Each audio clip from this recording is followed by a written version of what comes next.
تلفنی همراهی که در تاجیکستان یک زمان چهارمغز شکن نامش می‌بردند دیگرباره به بازار برگشت.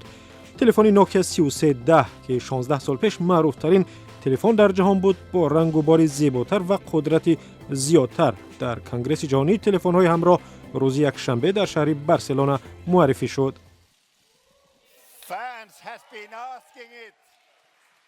هوادارانش می‌خواستند و ما تصمیم گرفتیم آن را برگردانیم. اجازه دهید نوکیا 3310 را معرفی کنم. بطریش برای 22 ساعت صحبت کافی است، 10 برابر بیشتر از تلفن اصلی.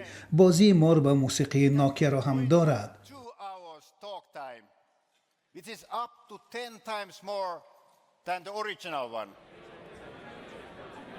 تلفن نوکیا 3310 در تاریخ یکی از 12 تلفن سرخریدار در جهان به حساب می رود. شرکتی سابق فنلندی از آن 126 میلیون دانه فروخته است و شاید صدها هزار دانه‌اش در تاجیکستان به فروش رفته باشد. نرخ نوکیا نو $52 است و استحصال کنندگانش امید دارند دیگرباره دل مشتریان را به دست می‌آورند و به خصوص در کشورهای در حال رشد.